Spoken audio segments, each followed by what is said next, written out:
जब कोई अपना भी साथ न दे। एक बार की बात है, एक युवक जिसका नाम अजय था, उसे ऐसा महसूस हो रहा था कि दुनिया में कोई उसका नहीं है। उसके दोस्तों ने उसे धोखा दिया, उसके करीबी रिश्तेदारों ने उसका साथ छोड़ दिया और वह पूरी तरह से अकेला और निराश हो गया था। अजय ने एक दिन अपने दादाजी के पास जाकर अपनी तकलीफ़ बताई। दादाजी ने उसकी बात ध्यान से सुनी और मुस्कुराते हुए कहा, चलो मैं तुम्हें एक कहानी सुनाता हूँ। दादाजी ने कहा, एक बार एक किसान था जिसने अपने खेत में बांस के पौधे और फर्न के पौधे लगाए। किसान ने बहुत ध्यान से उनकी देखभाल की। फर्न के पौधे जल्द ही उग आए और पूरे खेत में हरियाली फैल गई, लेकिन बांस के पौधे कहीं नहीं दिख रहे थे। किसान ने धैर्य रखा और उनकी देखभाल करता रहा।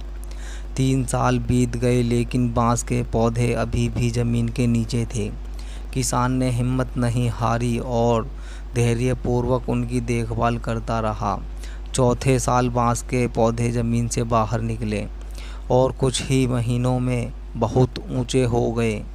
किसान ने तब समझा कि उन 3 सालों में बांस के पौधे अपनी जड़ों को मजबूत कर रहे थे ताकि वह मजबूती से खड़े हो सकें। दादाजी ने अजय को समझाते हुए कहा, जीवन में भी ऐसा ही होता है। जब तुम्हें ऐसा लगे कि सब ने तुम्हें धोखा दिया और तुम्हें अकेले हो, तब समझना कि यह समय तुम्हारी जड़ों को मजबूत बनाने का है। यह समय तुम्हें खुद को पहचानने और अपनी ताकत को समझने का है।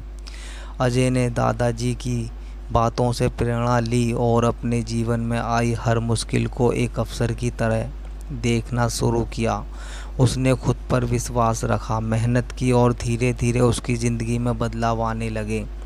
उसने नए और सच्चे दोस्तों का साथ पाया, अपने करियर में सफलता हासिल की और जीवन में आगे बढ़ता गया। यह कहानी हमें सिखाती है कि जीवन में धोखे और मुश्किलें हमें गिराने के लिए नहीं, बल्कि हमें मजबूत बनाने के लिए होती हैं। हमने अपनी जड़ों को मजबूत बनाना चाहिए और विश्वास रखना चाहिए कि बेहतर समय ज़रूर आएगा।